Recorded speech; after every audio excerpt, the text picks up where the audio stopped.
안녕하십니까. 저는 현재 중식 전문가 과정을 밟고 있습니다. 이후에 중식당 창업을 하려고 하는데 경험이 많이 없어서 걱정이 조금 됩니다. 그래서 중식당 창업을 할 때 어떤 순서로 진행되는지 명장님께서 알려주시면 감사드리겠습니다. 저는 저만의 색깔을 가진 중식 요리 전문가가 되고 싶습니다. 그러기 위해 어떠한 자격들을 갖추어야 합니까? 명장님께서 알려주세요. 저는 저만 알 수 있는 중식 요리를 개발하고 싶습니다. 어떻게 개발하면 좋을지, 또 중식 전문가라면 이 정도는 해야 한다 싶은 요리가 있다면 명장님께서 알려주세요.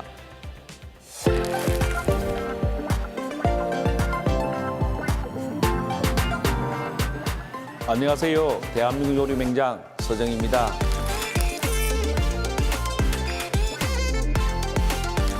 제1강에서는 창업하기 기초 강의를 하였습니다. 제2강에서는 전문가적인 중식 창업을 위해서 강의하도록 하겠습니다. 전문가적인 중식 창업을 위해서는 자기만의 브랜드 구축과 또 자기만의 특허 요리, 또 자기만의 수상 실적이라고 간단히 말씀드릴 수 있겠습니다. 예, 전문가적인 중식 창업을 위해서는 비용에 따라서 어쩌면 상중하로 나눠줄 수가 있겠습니다. 그래서 사실 그 상은 사실 창업하려는 데 있어서 기본적으로 한 보통 3억 이상 정도 있어야 됩니다. 물론 상권에 따라서 틀릴 것입니다. 가장 좋은 상권은 1층입니다. 1층은 엄청나게 비싸요.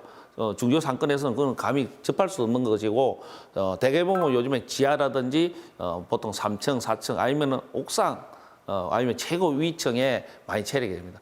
아마 보면 최고 위층이 좋을 수도 있고, 아니면 어쩌면 지하보다는 아마 옥상 쪽이 나을 수 있습니다. 어쨌든 높은 층으로 올라갈 수도 되는데, 제일 중요한 것은 자기가 돈을 예를 들어서 상으로 했을 때 3억 예산이 있다면 그 평수에 또 따라 틀리겠죠. 3억 정도 예산이 된다면은 보통 보면 시내에서는 한 50평, 60평 정도 3억이면 충분한 예산이 되고, 그 안에 또 구비를 했을 때에 요즘에는 정말 이제 전문가라면 주방을 좀 크게 합니다. 예전에는 비전문가가 되어가지고 홀만 많이 크게 하려고 하고 있었어요. 근데 제일 중요한 거는 저는 요리사로서 저는 예를 들자면 50평 상권을 했을 때는 한 15평 정도의 주방이 돼야 된다고 생각하거든요. 그래서 저는 주방이 좀 크게 만들었었습니다. 그래서 최소한 3분의 1 정도는 주방이 될 수 있도록 해야 되고, 중간은 이제 룸을 많이 만들 것이냐. 그래서 중식이 좀 발전될 수 있는 거는 룸 문화입니다. 룸을 어느 정도 손님의 어떤 면에서 서비스 차원에서 룸을 하고, 또 아니면 룸과 홀을 반반 정도 나눠줘야 가져. 그게 좀 객조 높은 중식당이 된다고 볼 수 있습니다. 그래서 배달을 하는 음식점에서도 꼭 우리가 룸을 만들지 않는다 이런 건 없습니다. 그래서 상으로 했을 때 3억 예산 정도 가면 되고요. 그다음에 중간 정도 되면 1억 예산 가지고 사무실 중심이 아니라 보통 조금 번화가를 좀 지나가서 중도시 정도 되겠죠. 그런 데서는 보통 1억 정도만 해도 충분히 창업할 수 있습니다. 그다음에 정말 창업 자금이 적은다면 2천만 원, 동네 장사 같은 경우에는 3천만 원도 있으면 물론 배달을 해야 되겠죠. 골목 장사 같은 경우에는 배달만 할 때는 작은 평수는 1,000만 원 계약 걸고 1,000만 원 시설해서 장사할 수 있고, 요즘에는 또 동네 장사하는 데서는 권리금도 하나도 안 받습니다. 기존 하고 있는 데서 권리금 하나도 안 받기 때문에 자기가 기술력만 가지고 간다면은 얼마든지 돈 2천만 원, 3천만 원 가지고 창업할 수 있습니다. 2, 3천만 원도 최하로 창업할 수 있고, 또 1억 정도면 중간에서 창업할 수 있고, 또 상 같은 경우에는 3억 이상에서 창업할 수 있다고 볼 수 있습니다. 그래서 자기만의 자신감이 있으면 돈을 떠나서 또 물론 돈에 맞춰서 창업을 할 수 있다고 그렇게 말할 수 있겠습니다.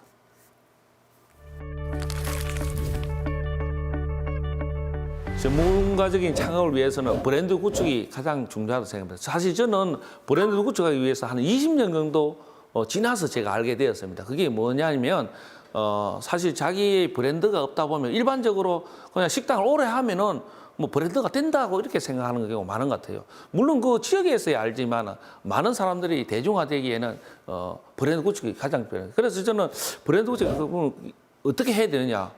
어쩌면 제가 브랜드 구축할 때는 어떻게 조언해 주는 사람이 없었어요. 그게 맛집이 되면 다 된다고 이렇게 했는데 실질적으로 맛집이 된다고 해서 그게 브랜드 구축이라고 물론 조금의 브랜드 구축 이미지는 있겠습니다만은 제일 중요한 거는 자기만의 브랜드 구축이 중요해요. 가장 첫 번째는 어쩌면 국가 자격입니다. 어쩌면 국가 자격증 물론 요리사 되기 위해서 요리사 자격증이 없어도 요리사를 할 수 있는 세상입니다. 지금은.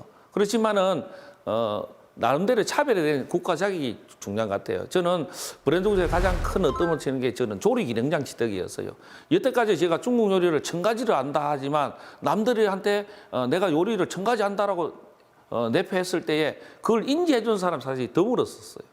그래서 저는 조리 기능장을 그러면 취득함으로써 나만의 첫 번째 브랜드 구축을 하자. 이래서 제가 당당하게 공부를 해서 어쩌면 원스톱으로 이론책 한 번, 실기 한 번으로 했어요. 그래서 조리 기능장이 뭐냐면 내가 중국 요리사지만은 한식 궁중 요리가 필수 교과목입니다. 그래서 한식 궁중 요리를 접하게 되었고요. 그다음에 중국 요리를 좀 더 체계적으로 공부할 수 있었습니다. 그래서 한식 요리를 배우면서 저는 이제 중식에 들어가는 여러 가지 각각의 그 요리를 우리 중식에도 접목하게 되었고 어쩌면 그게 제가 브랜드 구축하고 또 국가 자격 취득하는 데 있어서 많은 도움이 됐고 새로운 중국 요리를 만드는 데 많은 도움이 되었어요. 그래서 브랜드 구축에서 국가 전문 자격증을 취득하는 게 가장 중요하고요. 그다음에 또 자기만의 그 식문화 공부 어쩌면은 지금은 말하는 학벌이라 할 수 있겠어요. 저 같은 경우에는 고졸로서 중국 요리 배달을 해서 중국 요리 창업해서 요리집을 만들었지만 그래도 그 학벌은 또 저버릴 수가 없었어요. 그래서 저는 40대 돼서 지금 제가 조리 식문화를 배우기 위해서 대학을 가게 됐고 또 짜장면 논문을 또 쓰게 됐고 이렇게 했었습니다. 그다음에 브랜드 구축하기 위해서 또 지역적인 봉사활동도 중요한 것 같아요. 지역적인 봉사활동도 중요하고 또 봉사활동을 통해서 얻어지는 것도 많고 그래서 세상은 상부상조라고 이렇게 생각할 수 있습니다. 그래서 그런 게 결국에는 브랜드 구축의 가장 밑거름이 되었다 이렇게 말씀드릴 수 있겠습니다. 실제로 대한민국 요리 맹장의 조건에 대해서 자격 조건에 대해서 좀 말씀드릴게요. 사실 저는 요리사 생활 20년 만에 브랜드 구축을 위해서 전문 국가 자격증 조리 기능장을 취득하게 되었고요. 또 저는 IMF 때 제가 못 살다 보니까 지역 봉사를 하면서 저 나름대로 이미지 구축을 해왔었습니다.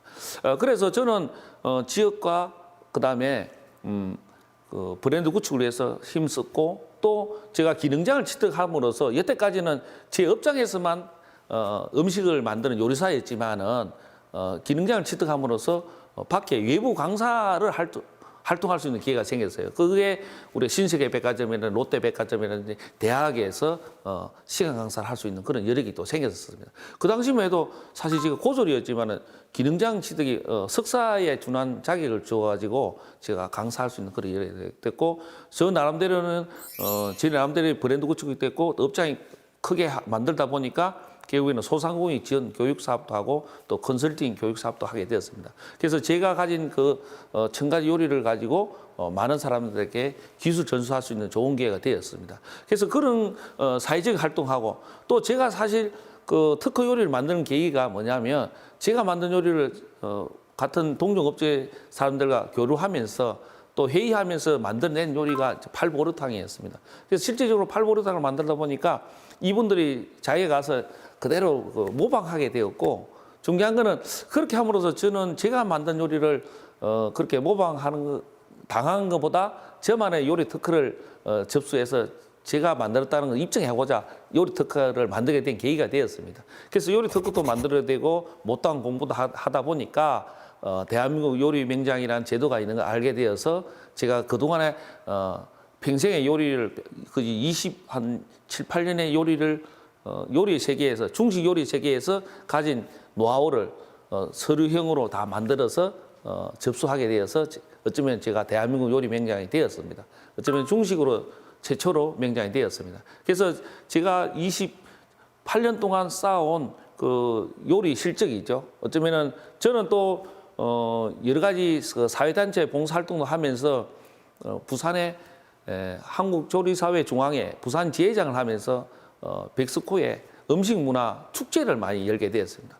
예전에는 그런 축제를 공공장소에서 축제를 할 수 없었고 또 요리 대회라는 게 없었습니다. 어쩌면 제가 그 요리사들과 같이 단합해서 요리의 식문화 또 발전을 위해서 대회를 통해서 그렇게 발전을 하다 보니까 어쩌면 그런 실적이 또 쌓이고 쌓여서 공적이 쌓여가지고 명령하는 데 많은 보탬이 되었습니다. 그래서 저는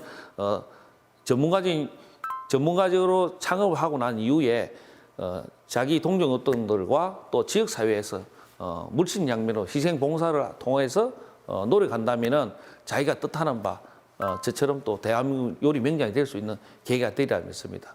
그래서 여러분들이 자기 기준에 너무 연연하지 말고 어쩌면은 그런 기준에 적합할 수 있도록 자기만의 노하우, 자기만의 실성에 맞는 그런 것을 계속 기술 개발하고 또 지역적인 봉사활동을 통해서 만들어 간다면 반드시 뜻하는 바가 반드시 이루어질 것을 믿습니다.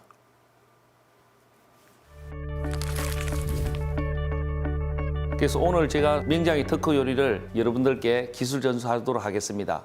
그래서 제가 특허 요리 중에 가장 으뜸이 팔보오리탕입니다. 물론 팔보오리탕을 인터넷 검색해보시면 다 나올 것입니다. 그래서 팔보오리탕과 그 다음에 황제 요리 중에 참마 두 가지 참마가 있습니다.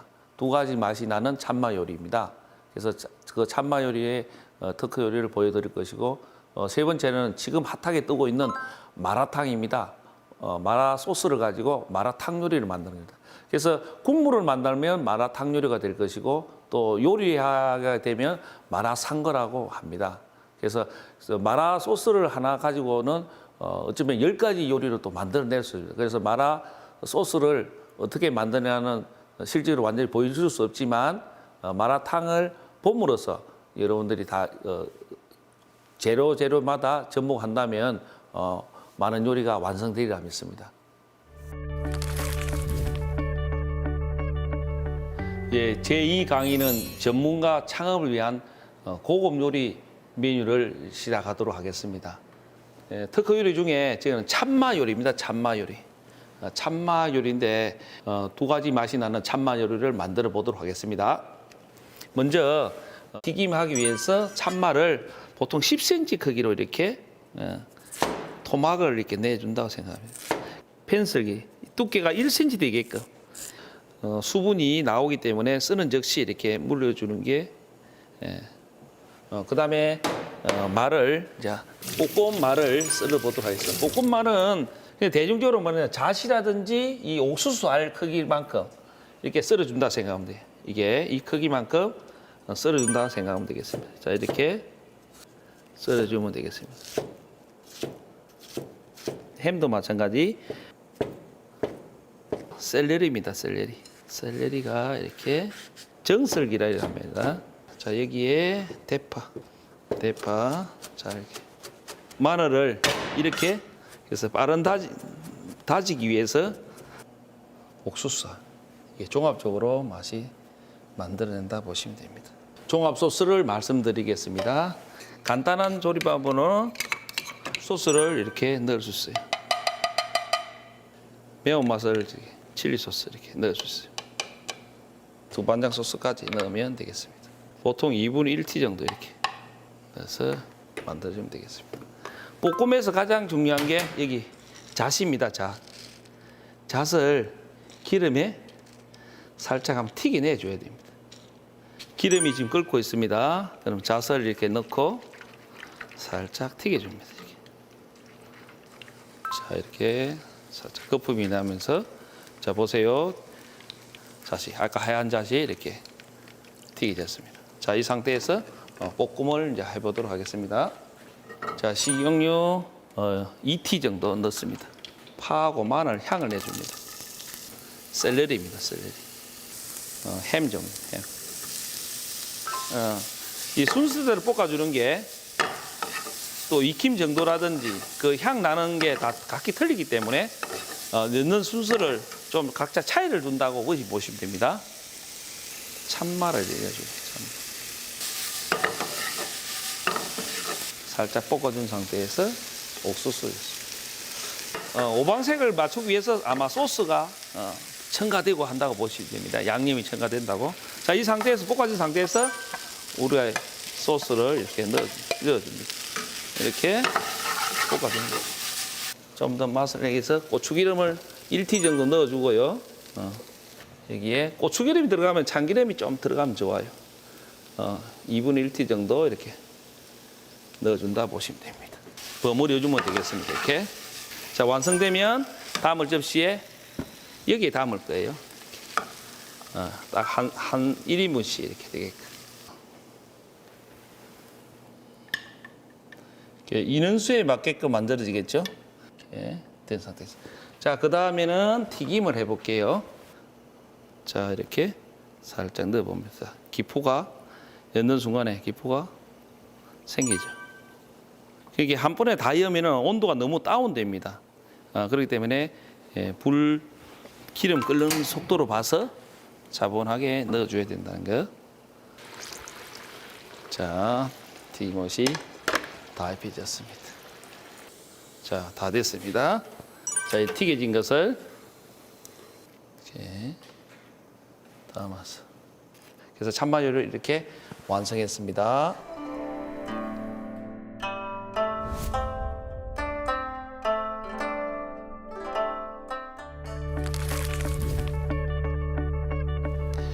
예, 전문가 중식 창업 요리 두 번째 요리를 시작해 보도록 하겠습니다. 두 번째 요리는 여러분들이 요즘에 가장 핫한 중식 요리 마라탕입니다. 한마디로 정의를 내린다면 다른 거 없습니다. 마라 소스가 이제 가장 관건인데요. 마라 소스를 제가 이렇게 지금 이 시간상 다 만들어 줄 수는 없지만 제가 조각으로 만들었습니다. 그래서 레시피를 공유해 드릴 테니까 그 참조를 해 주시면 될 것 같아요. 넓적 당면 같은 경우에는 보통 보면 불려가지고 이렇게 5cm 정도 이렇게 길이로 이렇게 썰어줍니다.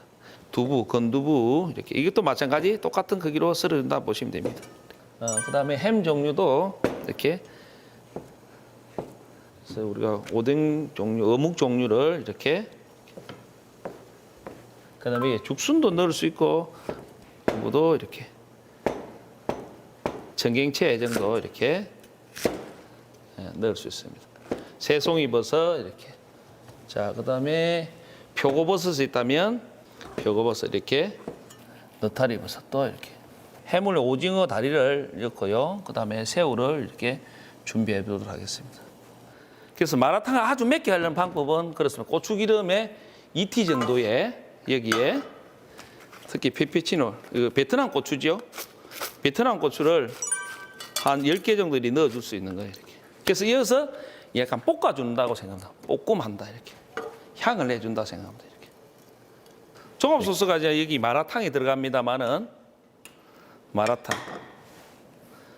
마라탕은 레시피는 공개하도록 하겠습니다. 자, 여기 마라탕이 지금 이 한 개 양에 고부를 1티 정도 들어갑니다. 이거는 이제 좀 더 가감을 할 수 있는 거예요. 바로 이 물에다가 풀어줄 수도 있지만은 풀지 말고 향을 이렇게 볶아주는 거 한 번 더 볶아. 자, 여기에 볶아줌으로써 어떤 현상이 생기냐면 향이 더 팍 올라옵니다. 자, 이 향이 살아난 상태에서 육수를 부어줄 겁니다. 자, 이 상태에서 이렇게 바로 이렇게 보세요. 이렇게. 자, 이 안에는 지금 치킨스타하고 다 들어갔기 때문에 끓을 양만큼만 이렇게 끓여준다 생각하면 돼요. 이렇게 보세요. 자, 이렇게. 자, 이렇게 끓여진 상태에서 지금 얘를 넣어주는 거예요. 지금 연뿌리가 잘 안 익었기 때문에 연뿌리 이제 순서대로 넣어준다 생각하면 돼요. 이렇게 오뎅 같은 거 이렇게 끓여주시고 해물 종류는 뒤에 넣어도 됩니다. 이렇게 두부도 넣고 죽순도 넣고 버섯이라든지 나머지 이렇게 해산물을 이렇게 넣어주세요.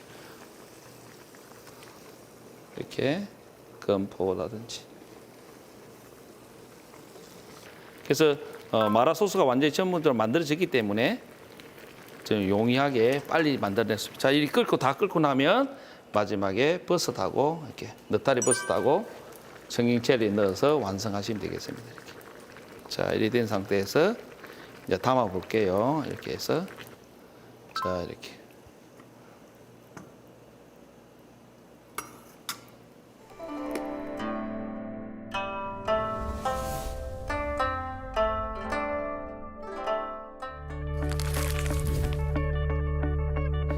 전문가들을 위한 중식 창업 요리 세 번째 요리 팔보 오리탕 요리 되겠습니다. 참마 요리 제 특허 요리 첫 번째고요. 지금 마지막에 팔보 오리탕. 자, 팔보란 뜻이 중국어로는 팔진이라 이래 한국어로 팔진이라 해가지고 8가지 진귀한 보배의 재료라 이렇게 말합니다. 그래서 사실 지금 팔보 오리탕 만들 때에 우리 보양식으로 먹는 한약재, 십전대보탕 한약재가 실제로 들어갑니다. 그래서 그 재료에다가 그 국물을 2시간 더 우려낸 상태에서 오리 한 마리가 딱 들어가는 거예요. 그 많은 과정을 바로 보여드릴 수가 없어서 완성된 요리를 하고 또 레시피는 공개하는 걸로 하겠습니다. 어쨌든 팔보오리탕은 진귀한 8가지 보배의 재료를 가지고 만든 요리가 되겠습니다. 그래서 지금 완성을 바로 해보도록 하겠습니다. 완성된 요리를 담아보도록 하겠습니다. 이렇게 자 3시간 동안 푹 우려낸 팔보오리탕을 접시에 그대로 이렇게 담아 주시면 되겠습니다. 조심히 이 형태가 흐트러질 수 있기 때문에 담을 때 이렇게 담아내주면 되겠습니다. 저는 여기에 이 특화하기 위해서 생당귀잎을 넣음으로써 이렇게 상큼한 맛이 올라옵니다. 생당귀잎을 넣으면. 자, 이렇게 된 상태에서. 자, 여기에 육수를 갖다가 지금 그 팔보오리탕을 고운 이 육수를 써도 됩니다만은 이걸 쓰면은 이제 혼탁해 보여요. 그래서 좀 깔끔한 맛이 안 나서 별도로 정탕 육수를 만들어서 냈다는 거예요. 빠른 조리를 하기 위해서 치킨 스톡을 그냥 뜨거운 물에서 육수에 500cc 육수에서 이렇게 끓여서 육수를 이렇게 뿌려줍니다. 자, 이렇게 해서 팔보오리탕이 완성되겠습니다. 이렇게.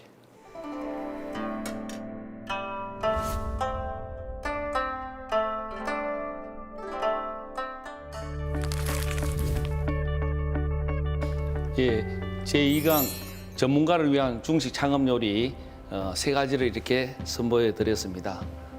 우리 2가지 맛이 나는 참마 요리, 팔보오리탕, 여러분들 가장 핫한 마라탕 요리가 되겠습니다. 여러분들이 고급 중국 요리를 선보이는 데 있어서 여러분들이 많이 어쩌면 호감을 가졌는지 모르겠습니다.